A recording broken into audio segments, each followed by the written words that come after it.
fashion, and facelifts. And facelifts. Yes. Oh, wow. But that's where you use... How about hair? But why? I use the face for business. The trust is responsible for some of the healthcare expenses of the trustee. I see. And for the beneficiary. So that's where you take the repayment of the demand note, because I'm sure you're going to have some assets to sell to the trust, and you're going to have quite a large demand note coming. You can take a repayment of the demand note to pay for that stuff. Well, hello, and hello. Good morning, America and the world. Vinney Chopra here. Vinney and Beau show. We come live to you every Friday, 9 a.m. Pacific, 12 Eastern. Please follow us, give great comments, and share this episode and more.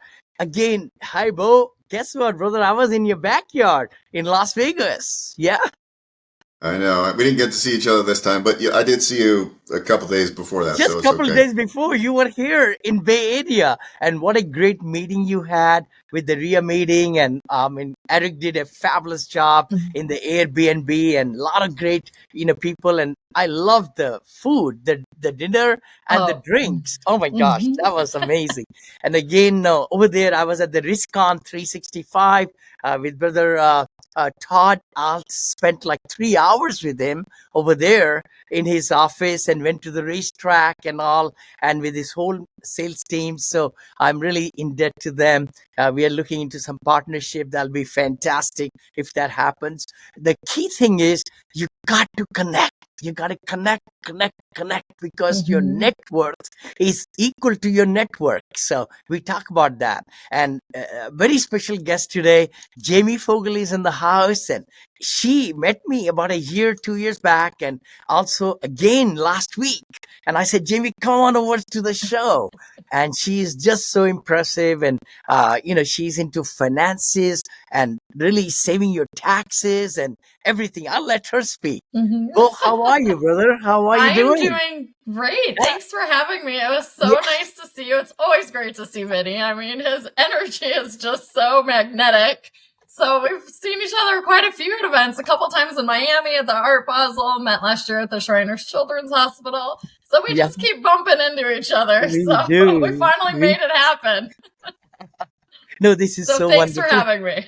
Oh, you're so welcome. And you live in California, Southern California, right? Yes, I live in Temecula, California, wine country down here. So next time you're in Temecula, come down. We'll go wine tasting. We will. Oh my gosh, wine is my not a weakness, it's a strength. Somebody like me, as young, wine is good thing. Red wine and the white wines and all. No, we'll come down. Actually, I'm meeting with some very special people I met. I met with Spectacular Smith. He's got 2.5 million followers. And he wants to do some collaboration with me. And then also Mario from down there in Temecula. So I'll be coming down to the studios and get in front of 3,000 to 5,000 people. It's going to be very exciting collaboration. Actually, he just called me yesterday, Spectacular, and we just shared some more information. And, the connections are the key. I really believe that. You got to always get out there. I was just sharing with Bill Davis, Beau and my, marketing consultant. And I said, you know what? I only went to 2 conventions. I should go to 4 next year. So I'll be going to 4. We'll figure out which are the biggest and the baddest. Then Vinney will be out there.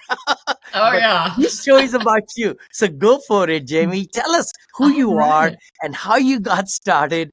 And tell us a little bit of background about you, where you grew up and all that good stuff. Right. So my name is Jamie Fogal. I am a mom of 4 boys.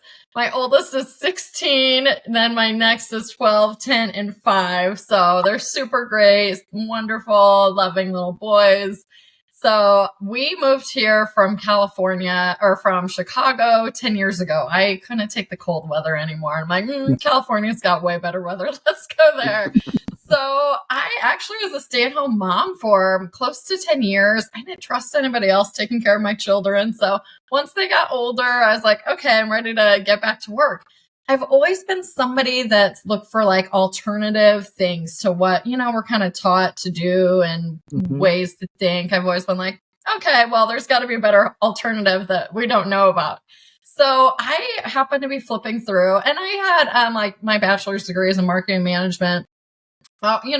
Like doing your typical financial planning through like IRAs just sounded kind of boring to me. I'm like, everybody knows about that. Like, I want something exciting.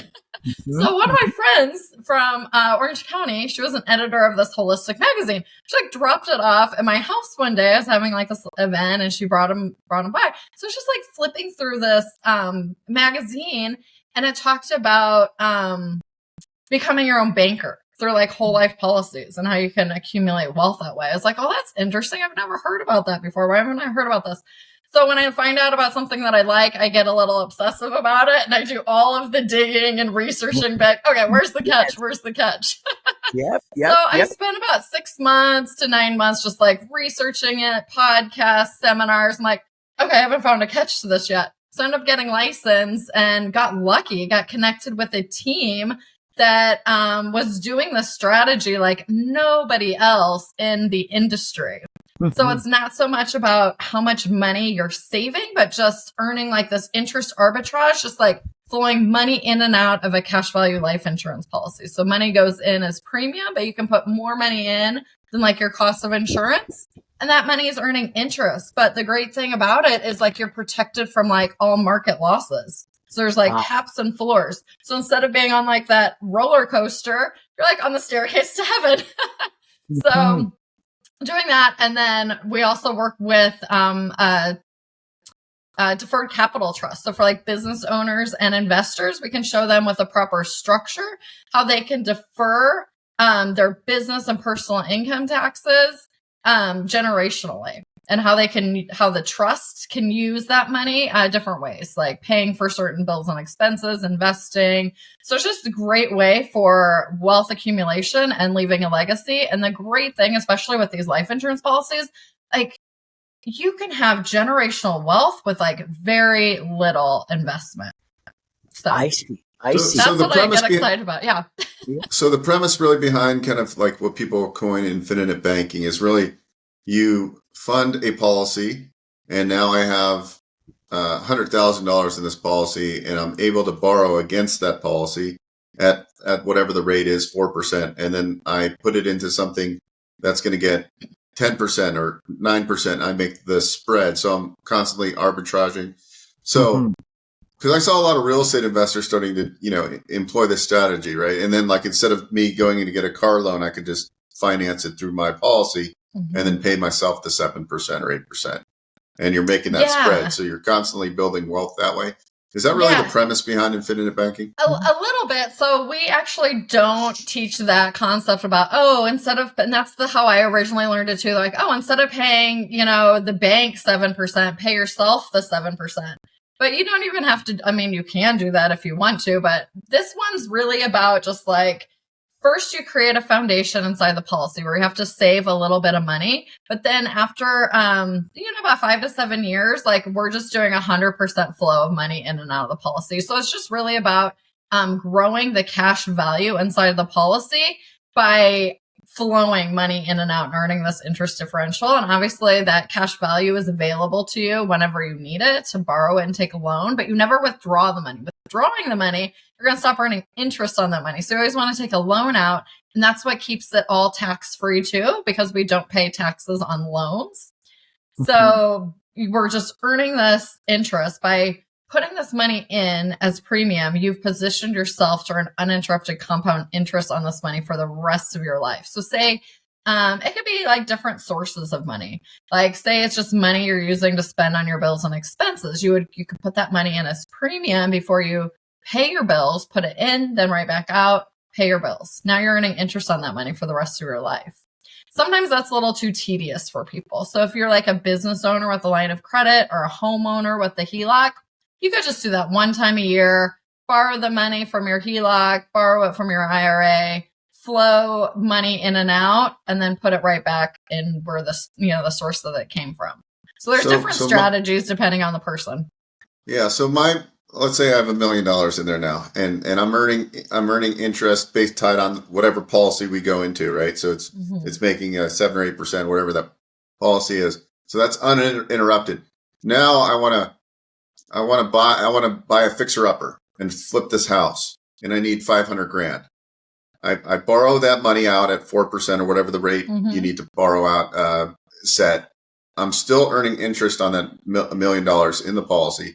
I then flip this house. I make 500 grand profit. I put it back in, and I'm just using it kind of like a line of credit, but it's always accruing interest at 7 or 8% or whatever So it's is it tied double to. dipping? That's what I had in my mind. And It's you're just kind saying of that, so you're kind of even though playing we with like took house out money. 500, we took it out, but you're still getting that 4 or 5% on the million. How does that happen?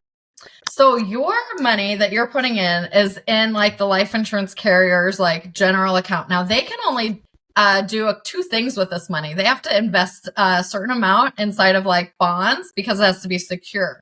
So unlike banks where our money is only protected up to $250,000, like a life insurance contract, your money is protected 100%. So they're more restricted on what they can do with their money, right? So besides investing it in bonds, the second thing they can do is loan that money back out to the insured because your death benefit is collateral. So they know they're going to be getting that money back. So we don't teach our clients to like pay back the loans, on a regular basis. I mean, you can if you want, you're just going to earn more interest on the money.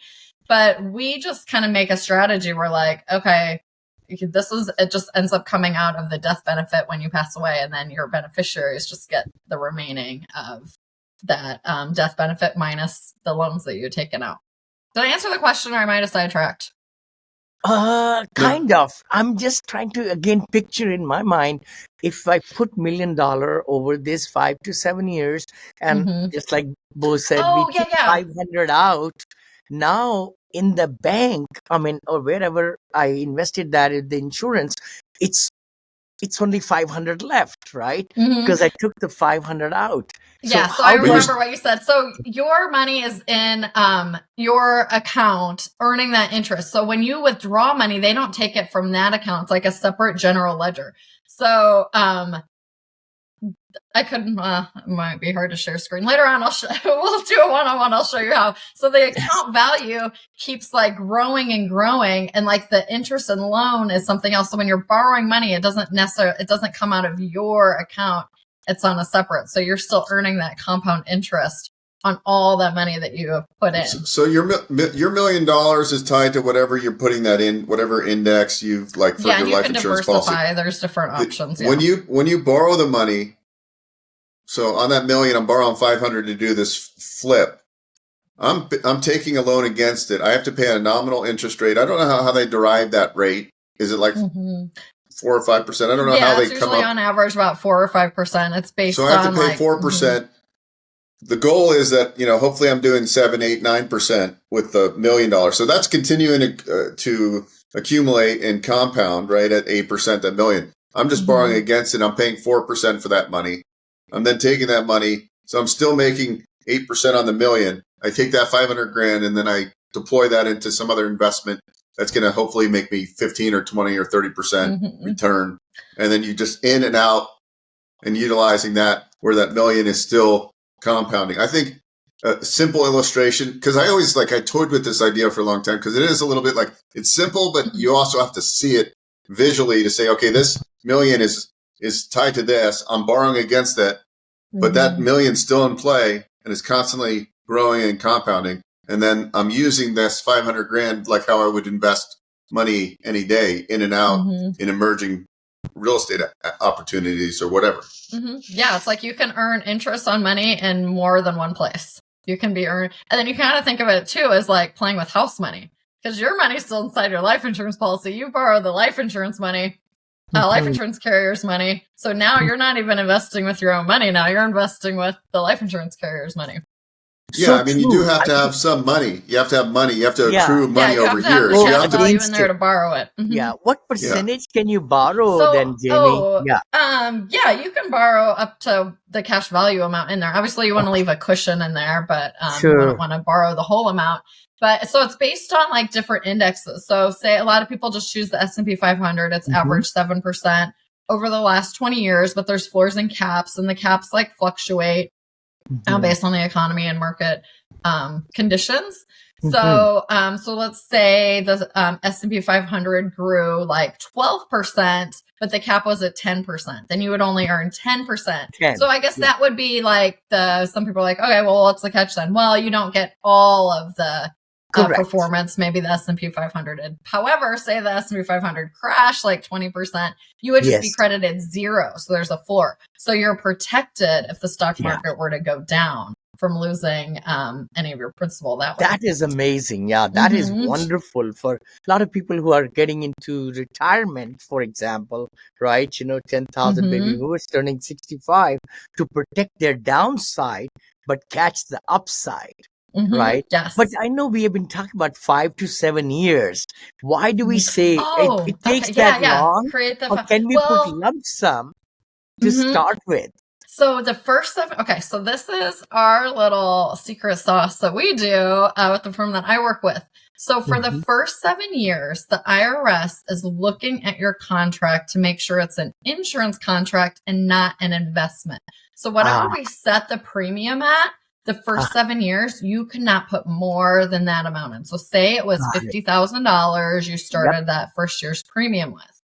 Then say that first year, you cannot put more than $50,000 in it. Otherwise, it'll be considered a modified endowment contract and it would be a taxable investment. So the first 7 years were limited based on the amount we're putting in that it's set at, that it's originally designed at.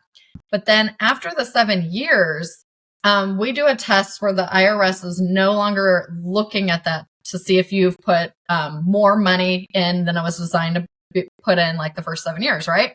So now year 8 is where the magic happens. You can now, instead of just putting $50,000 in a year, put $100,000 in a year.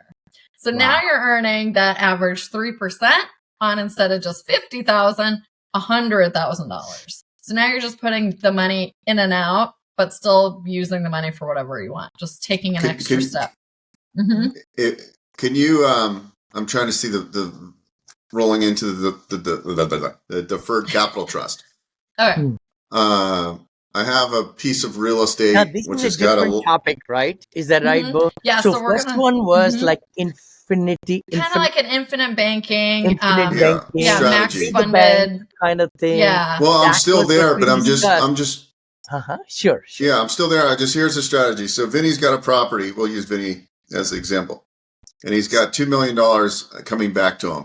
But he puts it into a deferred capital trust prior because he doesn't want a 1031 exchange. Now, would there be a use case where then he puts that trust money into a policy and then he can borrow against that too? Would there be a use for that? The trust can have life insurance policies on the trustees and beneficiaries. So this is how you create like a self-perpetuating like generational trust that just like lives on forever, just kind of like the Rockefellers have done.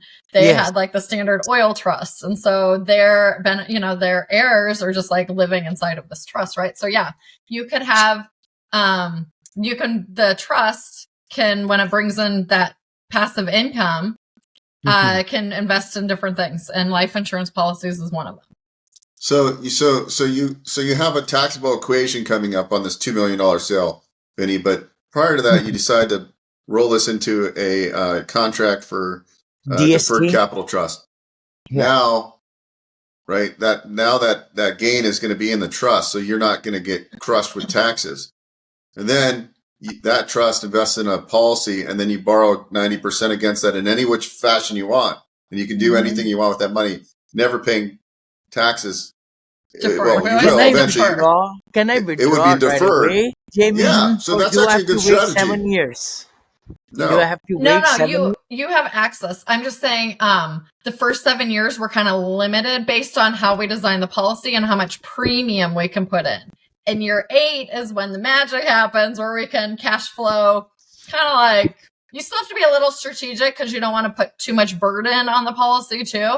So we're a little strategic on how much we dump into the policies years 8, 10. Like we might do like a slow increment, So people at minimum should put they should look at this as a long-term plan and put the minimum in at least. Like they should fund it $10,000 a year a policy, and then after year 7, and they have a big windfall, they can start looking at putting a lot more money. Because if you don't set the foundation up early, it's going to be not as advantageous. Now, where do you think the advantages are between insurance, this infinite banking versus funding a SEP IRA or a self-directed IRA? It seems that when you borrow against the whole life policy or the insurance policy, that I can do whatever I want with that money, versus I'm kind of limited if I have an IRA or self-directed IRA. Yeah, so I personally love it's through Indexed Universal Life. We don't use the whole life policy. But I like it because, you're not limited to how you use the money. Well, if you personally put money in, you're not limited. If it's the trust money, there's a little limitations on what you can use the money for. So I like it because I'm protected from stock market losses with either way, the taxes, I guess, if you put in a Roth IRA. So that's why I prefer using the IUL over that. Very interesting. I mean, it's kind of eye-opening, just these strategies. I mean, I personally like the Deferred Capital Trust. I think that is like this is newer to me. I've heard of some other kind of trust, but this is actually pretty interesting, because you can live inside the trust for your family. Yes. So, like, if you're got a big event happening and you do a little bit of planning today. Your family's going to be better off, and you're going to be better off because you're not going to be paying. What's capital gains? What's the percentage? Is that 15 or 17% now? Whatever, right? Yeah. Like, if you're not going to 1031 exchange, you're going to pay, and you've owned the property for over a year, you pay capital gains. Capital gains is, what do they tax you at? 20%, I think. Is it 20 right now? Yeah, and probably depends what state you're in too. Yes. Like California. So let me ask again. This 1031, I'm a little bit confused. So this is Delaware statutory trust? No. It's above statutory law. So it's actually federal. It's all done under contract law. So it doesn't abide by any state legislation. Can you explain that? I know you mentioned about Rockefeller Trust. What is that? It's similar. Yeah. So I was just saying, like, in comparison with the Rockefellers, like, that's how they've protected their estate for so many generations, and they just live inside of the trust fund, baby. So there's certain provisions inside of this trust that allow our clients to have ultimate asset control, protection, invisibility, and tax benefits. So we actually have it where you're the trustee. You have total control over your trust to manage it and distribute the assets as you see fit. This trust can bring in 6 types of passive income that are not taxable until you distribute to the beneficiaries. And there's no requirement to distribute to the beneficiaries. So it's capital gains tax, royalties, interest, dividends, K1 passive, and rental property income. So as long as you allocate, as long as the trust owns it and you sell everything to the trust through a notarized bill of sale, so the trust owns it, you personally no longer own it. So when that investment, if the capital gains comes back or the interest, whatever comes back, you allocate it back to the body of the trust, and it's tax deferred until you distribute to the beneficiaries. But really, there's no reason to distribute the beneficiaries. Instead of saying your beneficiary needed $50,000 to buy a car, well, you wouldn't distribute $50,000 to them because that's going to be a taxable event. Instead, the trust would purchase that car because they're the beneficiary, so they're entitled to use trust assets. So the trust would buy the car for $50,000 and avoid the taxable event. So there's only a few things, like the trust can invest in brokerage accounts, crypto, guns, art, jewelry. When you sell all of your assets to the trust, it's required to maintain and upkeep trust property. So now the trust is responsible for paying the property tax, your pool guy, your bug guy, your utilities. So a lot of our clients, all of the bills and expenses they used to pay with like personal after-tax money is now the responsibility of the trust. The trust can't pay for the 3 F's, sometimes the 4, fun, food, fashion, and facelifts for the trustee. But other than that, most of the bills and expenses can be trust expense. If the beneficiary is a minor under 21, the trust is required to pay for their food, their education, their clothing, basically the welfare expenses of the beneficiary if they're under 21. So is there a difference between this trust and spendthrift trust? So yeah, it does have the spend. Yeah, it has the family spendthrift trust. So what's the difference between those? Yeah. Well, ours has the spendthrift provision. So the main provisions of ours is irrevocable. 99% of trusts in America are revocable trusts, where you hold more than one party inside of that. So it's considered like an alter ego trust. So if you were to get sued, a judge would be like, wait, you're the settlor and the trustee. You're more than one position here. And they would revoke the assets and put them back into your name.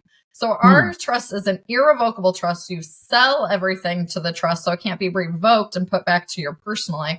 We do not have the trustee as the settlor of the creator of the trust. So ours is a non-grantor trust. You have a trust, or you have a settlor that creates the trust and does a one-time gift, say $50 inside the trust, but then they resign from the trust, never to have any obligation or responsibility with the trust ever again. Then they appoint you the trustee. So now you have total control to add, remove other trustees, add, remove beneficiaries. All right, and then a discretionary trust. So it's up to you, the trustee, if you want to distribute to the beneficiary or not. Complex and simple tax codes. So in some cases, you use the IRS complex tax codes, not distribute to the beneficiaries, allocate the money back.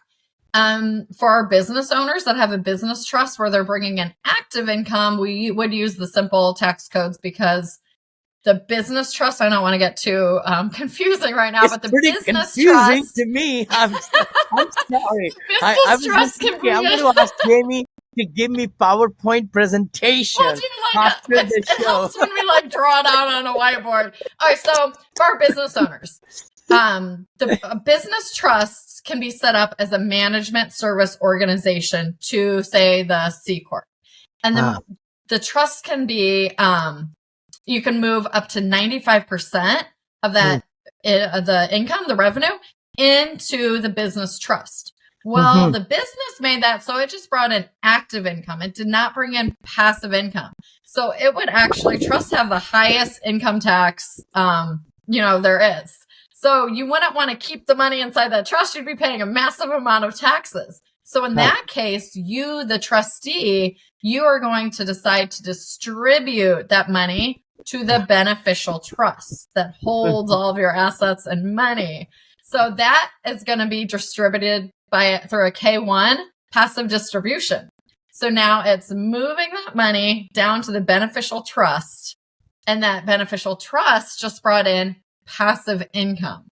We only pay taxes when two things happen: when there's taxable income and taxes are due. Well, taxes aren't due inside of this trust until you distribute to the beneficiaries. Right.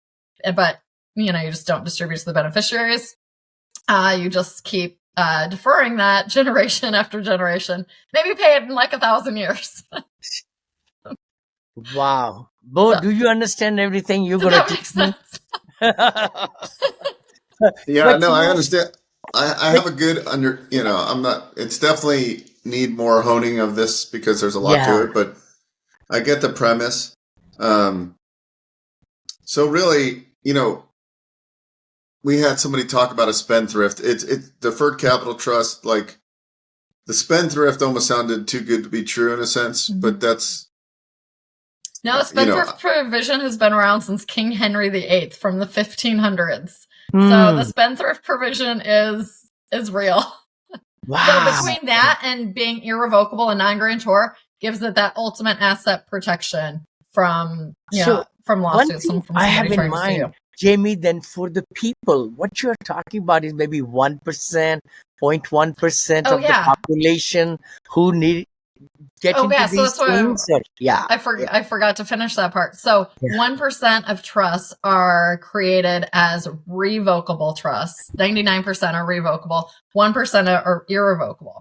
1% of those are non-grantor, and 1% of those are discretionary trusts where you can use the complex tax code. So there's very few trusts like this because one, people just don't have the knowledge and education to even know about this trust.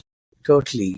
That it's I'm an just option for thinking out them. loud, like you have to have a net worth of at least 5 million, 10 million to get into. How would they benefit quite a bit? If somebody's paying, like, if you're a business owner, we can't help people. If you have W-2 income, we can't help you on the tax side of that. You can set up like a private family foundation and help defer taxes through that, a certain percentage. And I have connections for a private family foundation. But for people that are business owners or investors, those are the people we can help. And so if you're paying, say, around $15,000 to $20,000 a year in income taxes, like, it would make sense for you to get started because it's like you just have the one-time setup fee just for your trust. And then we do have a retainer of service hours if you want our team to put together your operating agreements to sell your property to the trust. It's optional. You can have us do that or not. And then after that, your only ongoing fees are your bookkeeping and your accounting. Oh, I see. So like you're going to defer over very the lifetime. expensive or moderate one trust book is $15,000. Oh, okay. 15. Yeah. So one trust. It can be several trusts. Yeah. So, depending. Some people do multiple. Usually it's not necessary. For business owners, we do a dual trust structure, a business trust and a beneficial trust. I see. But the beneficial trust, if you're set up as an LLC, the beneficial trust can be a limited partner up to 90%. So say your company made $1 million last year, you could move $900,000 into that trust that wouldn't be taxable to the trust. So using just the single trust structure for an LLC, we can reduce the taxes 90%. And then there's a way by selling like the intellectual property and operating equipment to the trust, you can do like a leaseback agreement up to 70%.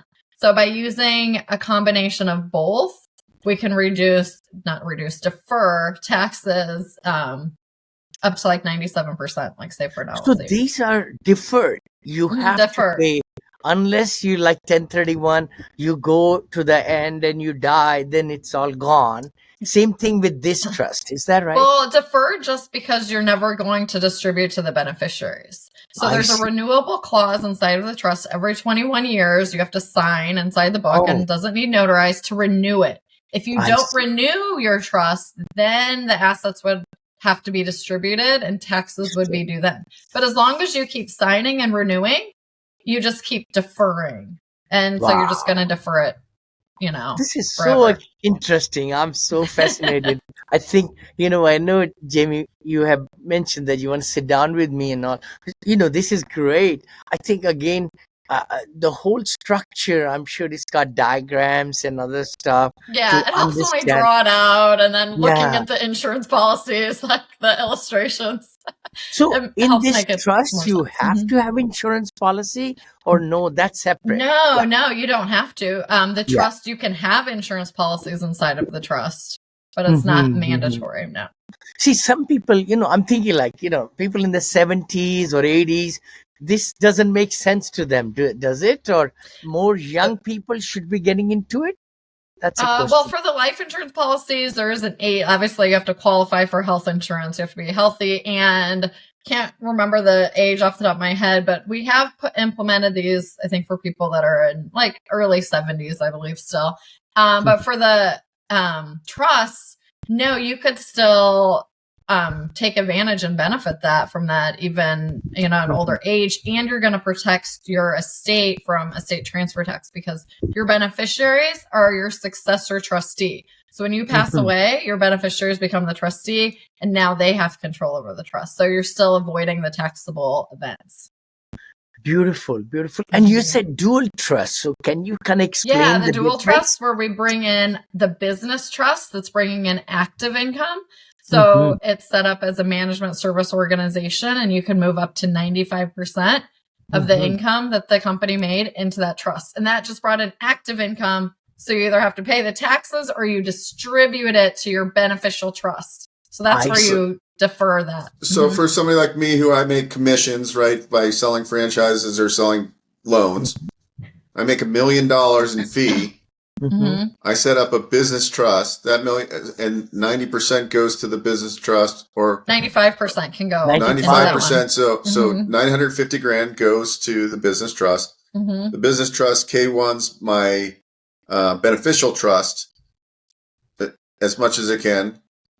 So basically, the whole amount, all that income in the business trust will be not there. Yes. It'll be passive in the beneficial trust. Yes. So that just can accrue. Then the business needs a new car. The beneficial trust can stroke a check for that to the business trust.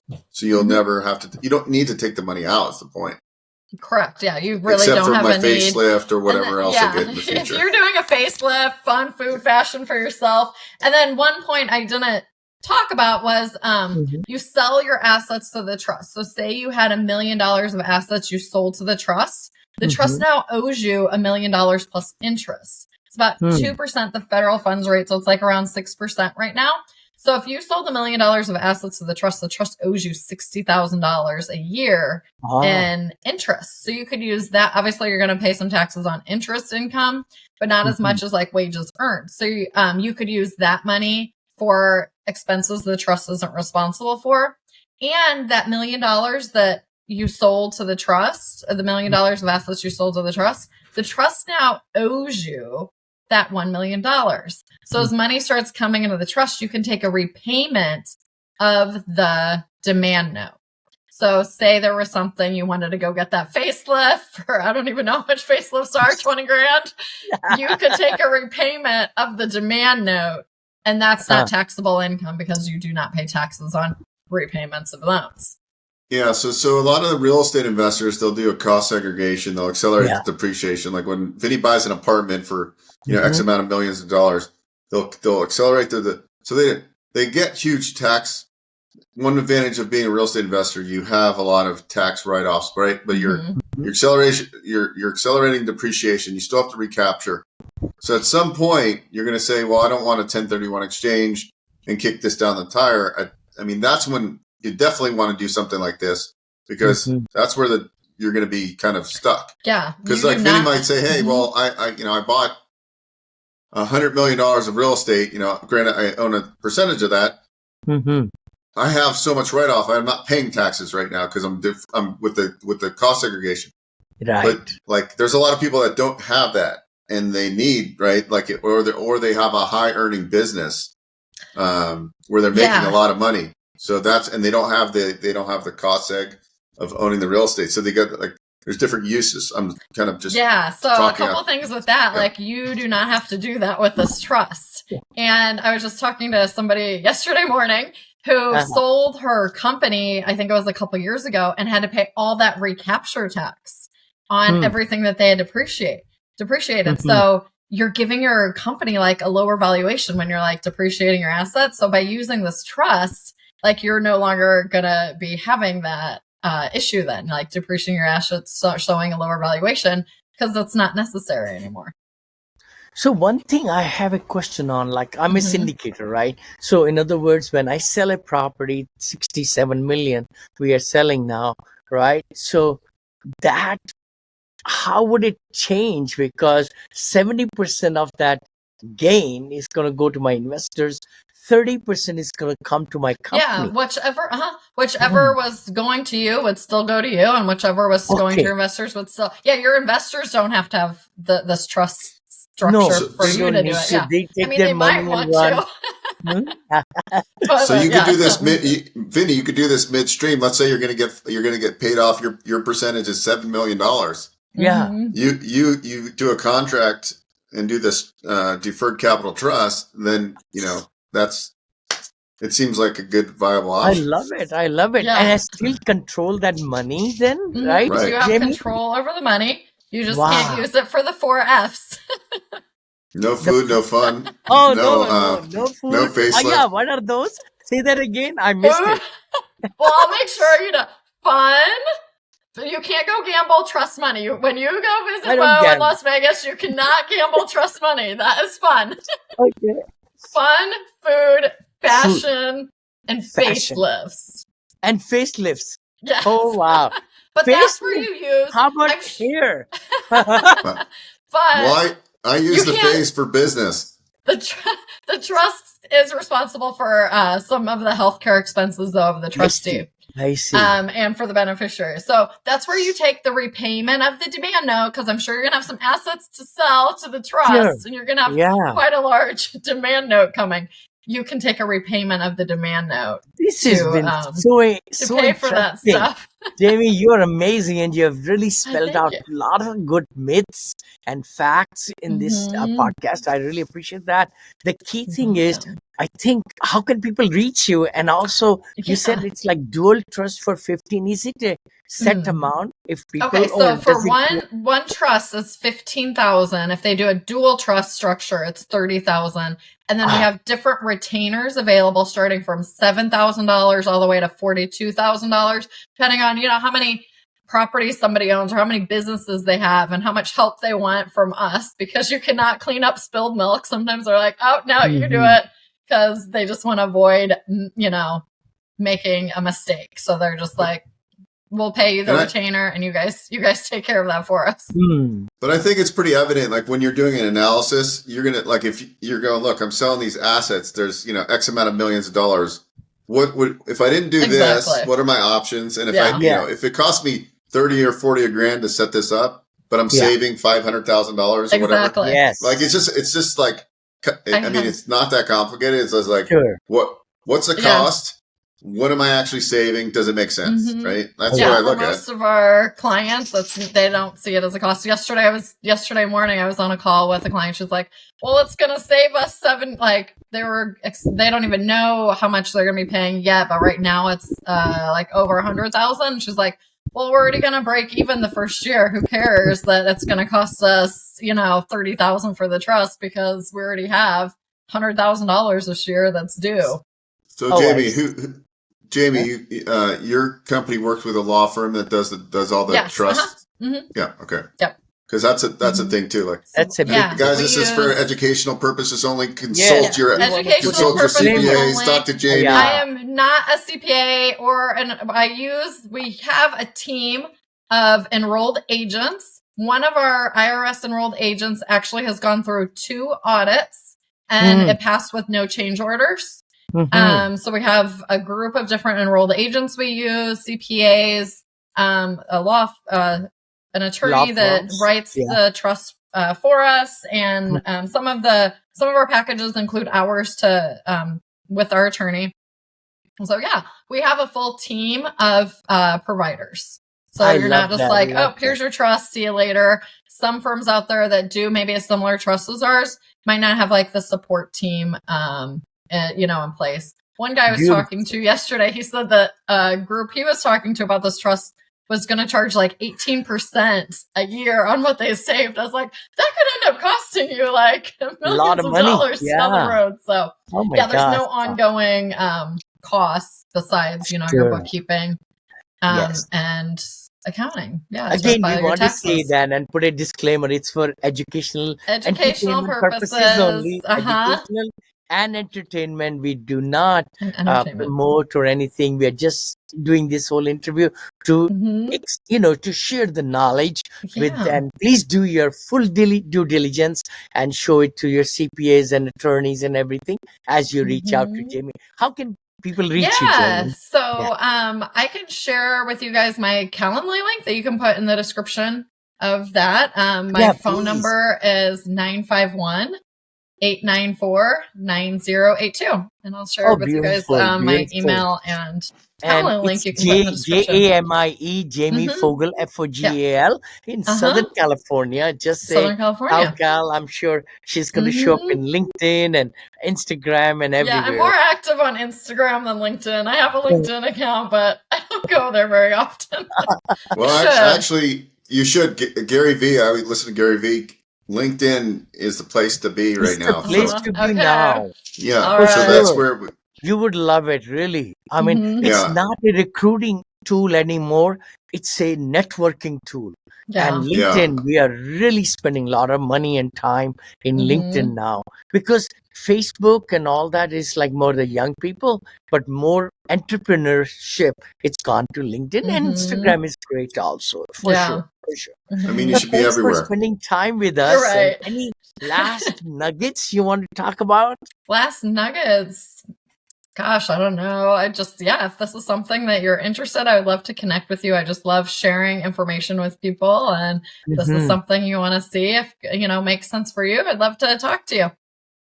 Wonderful. And how long does it take to put it together? Some people might be thinking, time-wise. Time-wise, let's see, after the payment is received by our firm, you can choose the right of rescission from 1 day to 10 days. So after that is up, then they order the EIN number from the IRS and your trust book is created.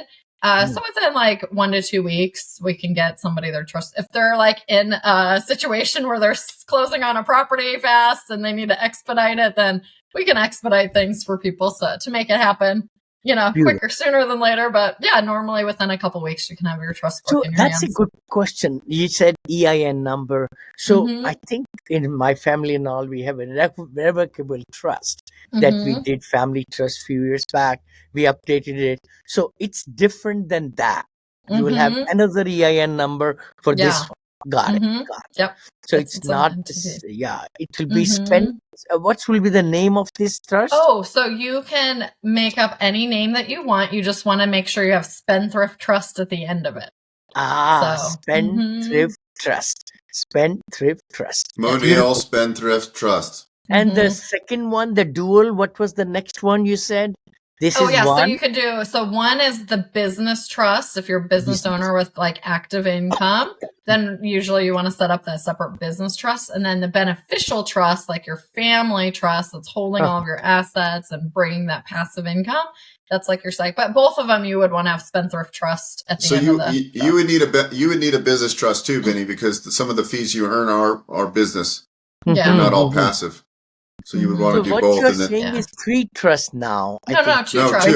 Two. You need a business trust and a beneficiary trust. Beneficiary. How about family trust? You just mentioned the word family. The beneficial is kind of like your family. Family. That's the one that's holding everything. But not family is what everybody thinks like a revocable trust. No, because the revocable trust, it just helps people avoid probate. So that's, in some cases, that's all they need really is to avoid probate, especially in California. So they set up like that revocable trust. So ours offers, benefits while you're alive, at the grave, and beyond the grave. Oh, wow. All right. No, thank you so much for all the great information. Again, this is Vinney and Beau live show. Not live, actually. We recorded on one Friday. Our digital editors, they do their magic. And then we come out the next Friday to you. And again, Beau, it's such a pleasure, brother. It's the end of the year, holiday season. Let's have fun and enjoy, rejoice, and make memories with the family. That's what it's all about. And 2024 belongs to us. There are so many great things going to happen. Only if you think. The mindset is the biggest thing. If you think nothing is going to happen, nothing will happen. If you think abundance and lots of great things are going to happen in 2024, good growth, good investments, good things will happen, they will happen. So again, thank you so much, and God bless you all. Beau, any last comments, brother? No, exciting. It was fun. I love learning, right? Opening up the mind, just knowing what's available. I think that's the key takeaway. Our last episode we did was all about the power of connection, right? This leads into the fact that you get out there and you learn about different investment strategies, tax strategies. You're always learning, right? You can never stop learning. And then these strategies, when you need them, you're like, wait a second. I remember Jamie. Wait a second. I have money and I need to invest in a big multifamily deal, right? These things in your life are what kind of keep you growing, right? For sure. Always learning, always learning. Always learning. And again, thank you, Jamie. Thank you. We'll see you next episode. This was great. Thank you so much. Thank you.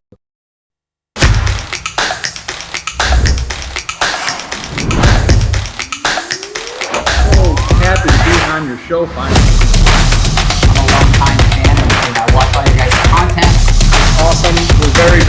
invested in our community. It's wonderful to be here.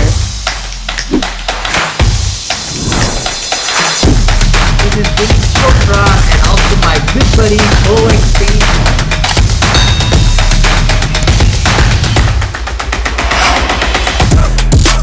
And we are so happy. It's amazing what's going to happen. So, we ramped up to do the show, and we got a lot of hype about the guest today, so I'm excited. Oh, I know. So excited to come live to you all.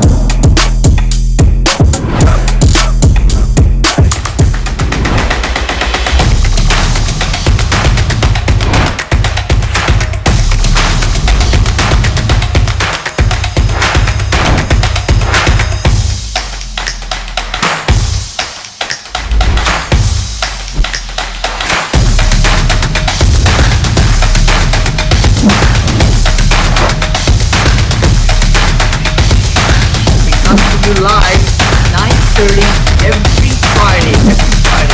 How to take your business to the next level.